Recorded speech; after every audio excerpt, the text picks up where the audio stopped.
வணக்கம் மக்களே, நான் உங்கள் கீர்த்தனா. இன்றைக்கி எதை பற்றி நான் உங்ககிட்ட பேச போகிறேன்னா, ரீசெண்டாக ஹைதராபாத்தில் நடந்த அந்த குக்கர் இஷ்யூவை பற்றி தான். கண்டிப்பாக எல்லோரும் நியூஸ் எல்லாம் பார்த்துருப்போம். ஆனால் இது எப்படி நடந்தது, டெப்த்தாக என்ன ஆச்சு அப்படிங்கிறது தான் இந்த வீடியோவில் நான் உங்ககிட்ட ஷேர் பண்ணிக்க போகிறேன். ஹைதராபாத்தில் ஒரு அப்பார்ட்மெண்ட்டில் ஒரு ஃபேமிலி கூட இருந்துகிட்ருக்காங்க. ஹஸ்பண்ட், ஒய்ஃப், அவங்களுக்கு 2 குழந்தைங்க. ஹஸ்பண்டோட பேர் குருமூர்த்தி, வயசு 45. ஒய்ஃபோட பேர் மாதவி, அவங்களோட வயசு 35. இவங்க 2 பேருக்குமே கல்யாணம் ஆகி 15 வருஷம் ஆகுது. என்ன மனஸ்தாபம், என்ன சண்டை அப்படின்னு தெரியல. ஆனால் ரிசர்ச் பண்ணதில் டெய்லி அவங்களுக்கு ஏதாவது சண்டை நடந்துகிட்டே தான் இருக்கும், சண்டை நடக்காத நாளே இல்லை அப்படின்னு சொல்லியிருக்காங்க. ஒய்ஃபை ரொம்ப அவர் சந்தேகப்படுறாரு. அவங்களுக்கு மேரேஜ் ஆன அப்புறமும் வேற ஒருத்தவங்க கூட அஃபேர் இருக்குது அப்படிங்கிறதையும் அவர் சொல்லியிருக்கார். ஒரு மனுஷனால் கொடூரமான முறையில் இப்படியும் கொலை செய்ய முடியுமா அப்படின்னு எல்லாரையும் ஆச்சரியப்படுற விஷயம்தான் இந்த விஷயம். அவ்வளோ சைக்கோவாக இருந்திருக்கார் அவர். தடையுமே தெரியக்கூடாதுன்னு அவ்வளோ கொடூரமான முறையில் அவர் கொலை பண்ணியிருக்காரு. ஆனால் ஹைதராபாத் போலீஸ் எப்படியோ இதை கண்டுபிடிச்சிட்டாங்க. ஆனால் கண்டுபிடிக்க கூடாதுங்கிறதுக்காக அவர் பல ஸ்டெப்பும் எடுத்திருக்காரு. என்ன ஸ்டெப்லாம் எடுத்திருக்காரு, எவ்வளோ கொடூரமான முறையில் இதை பண்ணியிருக்காரு அப்படிங்கிறத பற்றி தான் இந்த வீடியோவில் நான் கிளியராக அவங்கக்கிட்ட சொல்ல போகிறேன். அவர் என்ன பண்ணியிருக்காரு, ஒய்ஃபை இரும்பால் மண்டையில் அடிச்சிருக்காரு. அடிச்சுட்டு அவங்கள அப்படியே பாத்ரூம்க்கு இழுத்துட்டு போயிட்டு அவங்கள குட்டி குட்டி பீசஸாக கட் பண்ணி அதை என்ன பண்ணியிருக்காரு, மசில்ஸ் எல்லாம் குக்கரில் போட்டு அவிச்சிருக்காரு. இந்த விஷயம் யாருக்கும் தெரியக்கூடாது அப்படிங்கிறதுக்காகவும், ஸ்மெல் அக்கம் பக்கம் கண்டுபிடிச்சி போலீஸ்கிட்ட கம்ப்ளைண்ட் பண்ணி கொடுத்துருவாங்களோ அப்படிங்கிறதுக்காகவும், யாருக்கும் சந்தேகம் வரக்கூடாதுங்கிறதுக்காகவும் ஒரு டாகை எடுத்துகிட்டு அதை கொலை பண்ணியிருக்காரு. யாராவது கேட்டால் அதோ ஒரு நாய் செத்து போச்சு, அந்த ஸ்மெல் தான் அப்படின்னு சொல்லி சமாளிச்சுக்கலாம் அப்படின்னு அந்த அப்பாவி ஜீவனையும் இதில் இழுத்துருக்காரு. அவர் ரொம்ப பிளான் பண்ணி தான் அந்த விஷயத்தை பண்ணியிருக்காரு. ஒய்ஃப் மட்டும்தான் அங்கே இருந்திருக்காங்க. 2 பசங்களையும் ஊருக்கு அனுப்பி வச்சுருக்காரு. அந்த பசங்க இல்லாத நேரத்தில் தான் இந்த மாதிரி ஒரு கொடூர செயலை அவர் செஞ்சுருக்காரு. யாருக்கும் சந்தேகம் வந்துடக்கூடாது அப்படிங்கிறதுக்காக கூகுளில் சர்ச் பண்ணியிருக்கார். எப்படி ஸ்மெல் வராமல் இருக்கணும், என்ன போட்டு நம்ம இதெல்லாம் க்ளீன் பண்ணி எடுக்கலாம், அதுக்கப்புறம் எப்படி தடயம் இல்லாமல் பண்ணுறது அப்படின்லாம் ரொம்ப ரிசர்ச் பண்ணியிருக்காரு.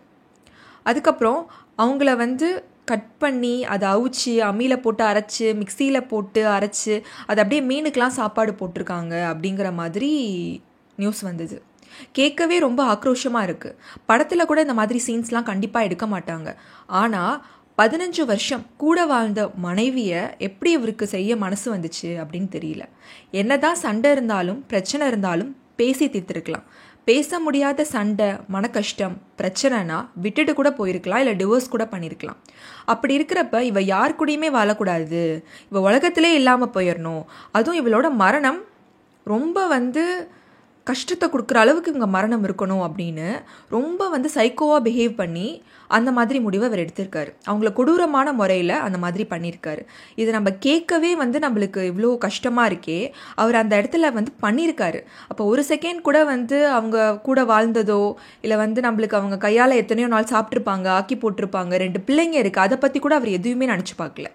அவர் ஒரு எக்ஸ் மிலிட்ரி ஆஃபீஸர் அப்படின்னு சொல்லியிருக்காங்க ரிசர்ச்சில். மக்களை காப்பாற்றுற பணி, அவங்களாம் அங்கே உழைக்கிறனால தான் நம்மளாம் இங்கே நிம்மதியாக இருக்கோம். அப்படி இருக்கிறப்ப இங்கே என்ன ஹைலைட்னா, மிலிட்ரி ஆஃபீஸர் இப்படி பண்ணிட்டாரா, நம்ம நாட்டையே அவங்கள நம்பி தான் பாதுகாப்பாக கொடுத்துருக்கோம். ஆனால் அவரே ஒரு மனுஷங்களை இப்படி கொடூரமான முறையில், அதுவும் ஒய்ஃப் இப்படி பண்ணியிருக்காரே அப்படின்னு எல்லாருமே ரொம்ப பிரமிச்சு போயிட்டாங்க.